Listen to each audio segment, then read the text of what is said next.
Now let us study about grouping of cells. Just like the resistors and capacitors can be grouped in parallel and series combination, similarly cells and batteries can also be grouped in series and parallel combination.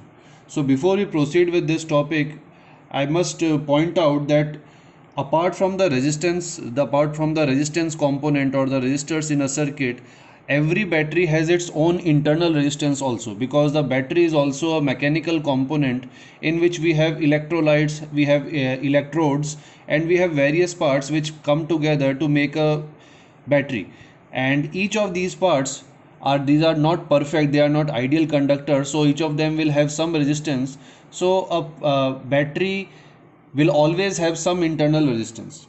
So from now on, when we are grouping the cells, we will also consider the internal resistance of that battery.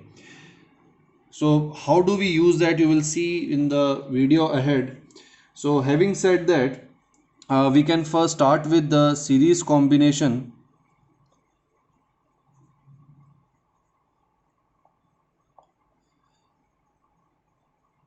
The series combination of cells. So for series combination, if we have, suppose we have two terminals, we can understand with an example, and there are two batteries connected between these two terminals A and B. This battery has EMF E1 and this battery has EMF E2, and like I already said, each battery has its own internal resistance. So let us assume that this battery has internal resistance R1 and this battery has internal resistance R2. Now this can also be written as this circuit can also be drawn in this way, in which the EMF will be same as previous E1 and E2, and these resistors, they can be considered as internal resistances of these batteries. R1 of E1 and R2 is the internal resistance of E2. So you can do like this also or this way also, both are same. According to your convenience we can choose.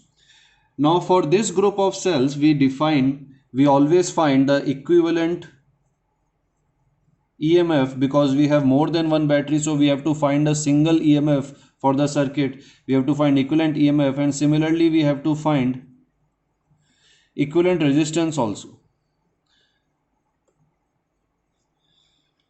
Now we can see that in this particular example, both cells are supporting each other. The negative terminal of E1 is connected to positive terminal of E2. So EMF of E2 will support EMF of E1 and vice versa. So such kind of circuits in which both the cells are supporting each other, this is called additive combination, because the equivalent EMF of such batteries will be added together. So in this case, suppose if I manipulate this circuit, I'll start with this because it is easier to understand. You can see the internal resistance separately. If you manipulate this, then the circuit can be redrawn in this way. Now since these are reinforcing each other, so equivalent EMF will be equal to E1 plus E2, and equivalent resistance, we can easily see that they are in series, so it will be equal to R1 plus R2. So now since we have these equivalent resistance and EMF, so we can redraw the circuit by using equivalent EMF and equivalent resistance, and this battery will have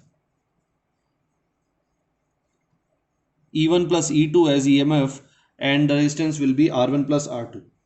Now this is the case of additive combination. Suppose let us say that E2 had its polarity reversed, and let us say we can take another example in which the batteries, the cells are connected in this way. E1 and E2, and their internal resistances are R1 and R2 respectively.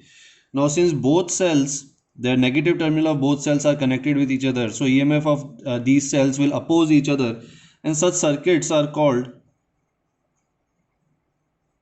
subtractive combination. So in such a case, if I expand this circuit, then this circuit can be redrawn in this form.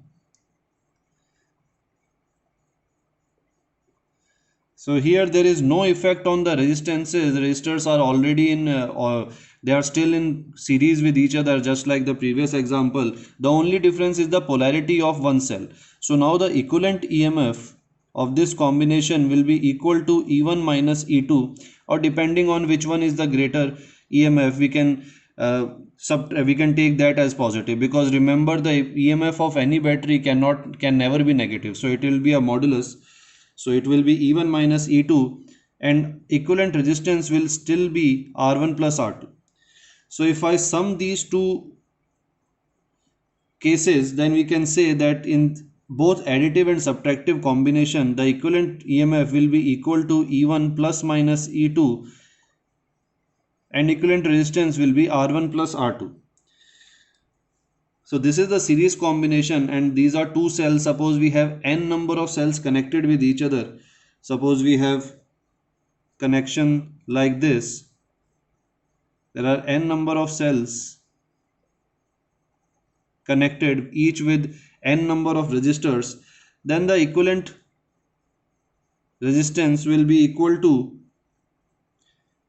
E1 plus E2 plus E3 and so on, and equivalent resistance will be equal to R1 plus R2 plus R3 and so on for n number of times.